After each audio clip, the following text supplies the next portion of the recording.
Hello, j'espère que vous allez bien.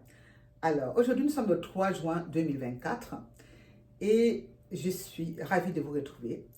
J'ai entendu hier sur un des médias français que le nombre de migrants qui traversent la Manche a diminué.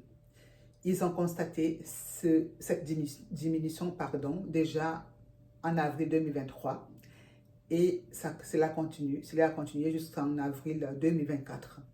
Ils s'en réjouissent parce que du coup, il y a moins d'étrangers qui viennent dans leur pays, qui viennent en France, qui vont en Angleterre, etc. Et ce n'est pas étonnant, hein, vu toutes les mesures qu'ils ont prises pour envoyer les migrants au Rwanda, patati patata, ce n'est pas étonnant qu'il y ait moins de traversées.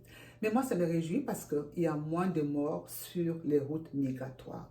Il y a beaucoup moins de morts qui traversent la Manche, etc. Et parmi ces morts, il y a évidemment souvent les Africains. Donc, comme on dit souvent que la bonne charité commence par soi-même, j'aimerais te dire, jeune Africain, de cesser, si tu le peux, bien sûr, de mettre fin à ton voyage que tu veux entreprendre pour l'Europe clandestinement.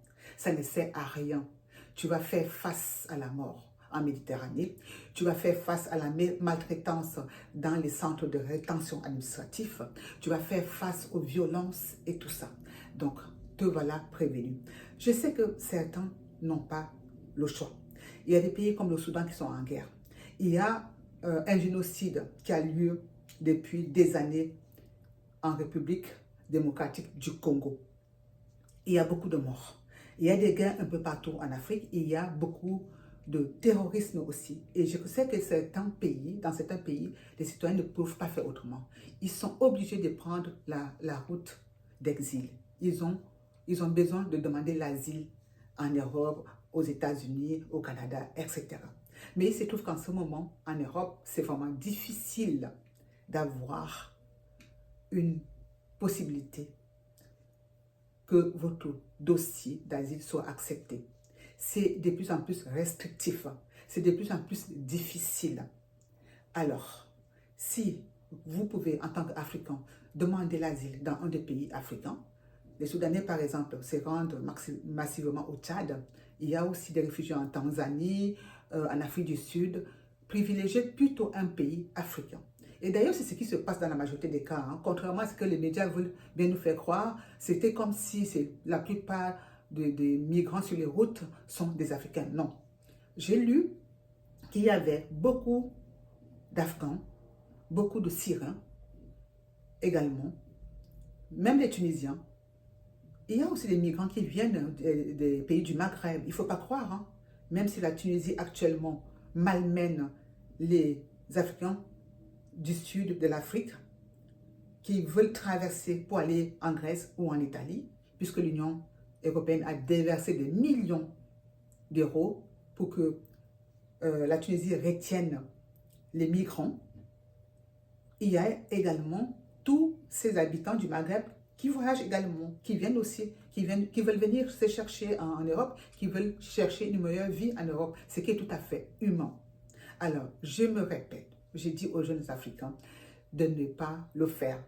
Surtout en ce moment, en Europe où la plupart des pays vraiment pratiquent la politique de la droite. Ils ne veulent pas d'étrangers.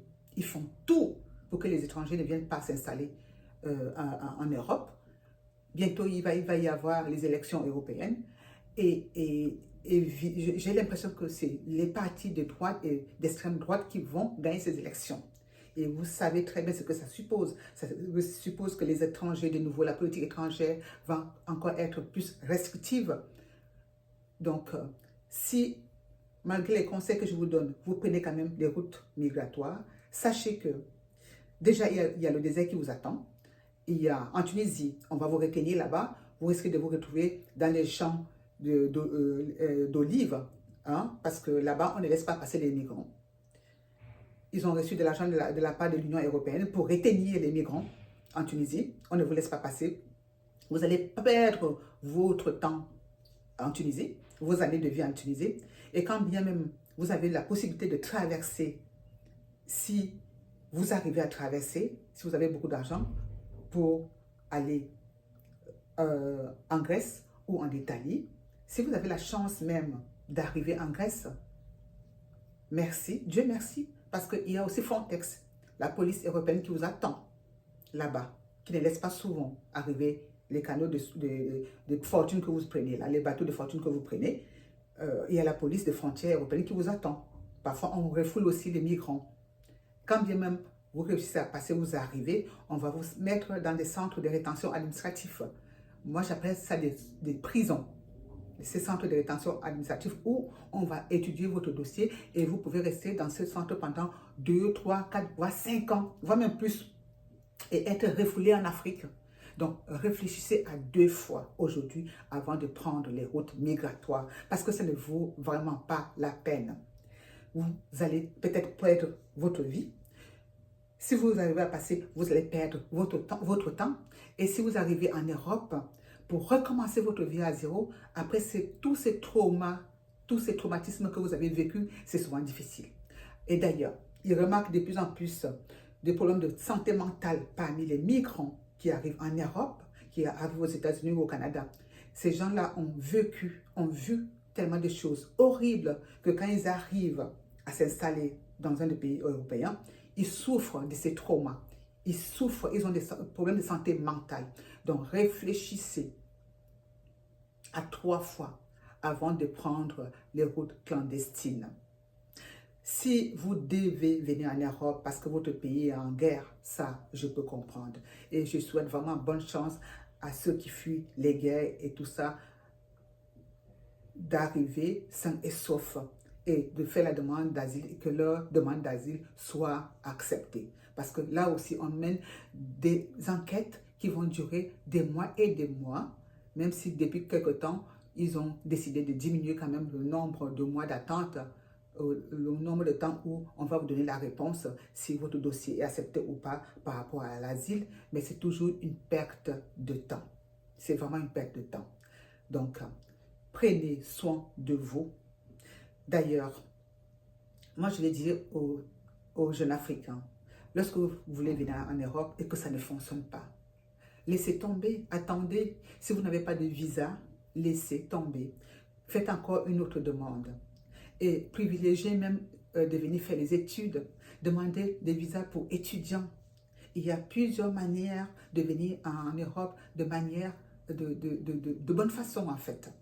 Pas toujours l'immigration clandestine, ça fait beaucoup de dégâts.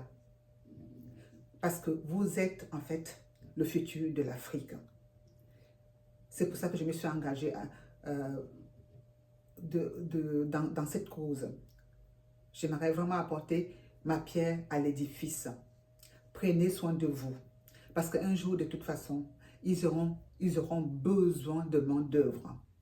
En ce moment, en Europe, la population, les femmes ne font pas beaucoup d'enfants. Au lieu de prendre le risque de venir mourir aujourd'hui en Méditerranée, de mourir dans le désert, prenez le temps de faire des études. Même en Afrique, faites vos études. Formez-vous, faites quelque chose. Faites quelque chose de vos mains. Il y a l'agriculture. L'Afrique est tellement vaste. Il y a tellement de choses à faire.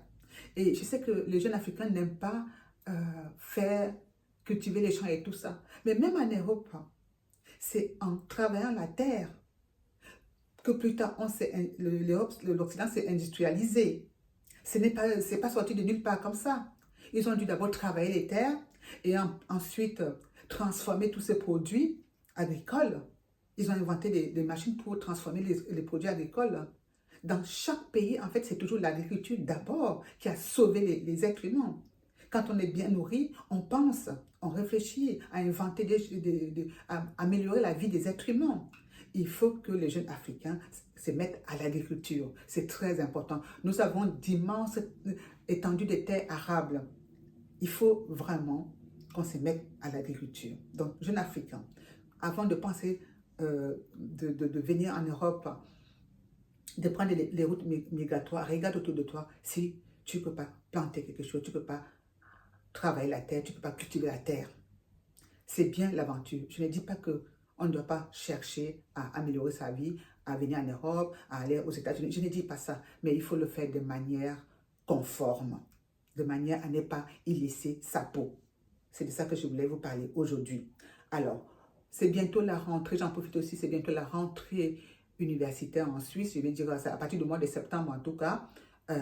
Il faut que les jeunes Africains qui ont demandé les visas en Suisse arrivent déjà ici. Et j'espère que ceux qui veulent venir ici à la rentrée universitaire 2024-2025 ont trouvé un appartement un logement, parce que c'est une des conditions en fait pour avoir un visa également. Alors pour ceux qui sont actuellement en procédure pour venir étudier en Suisse, je vous souhaite vraiment bonne chance. Je sais que ce n'est pas évident. Je vous souhaite bonne chance. Alors s'il y a parmi vous des gens qui cherchent un appartement à Genève, laissez-moi un commentaire et entrez en contact avec moi parce que j'ai une possibilité à Genève de vous trouver une chambre. Voilà, c'est ce que je voulais partager avec vous. N'oubliez pas d'aimer, de liker, de partager et de vous abonner. Et je vous donne rendez-vous très très prochainement. À bientôt. Bye bye. Prenez soin de vous.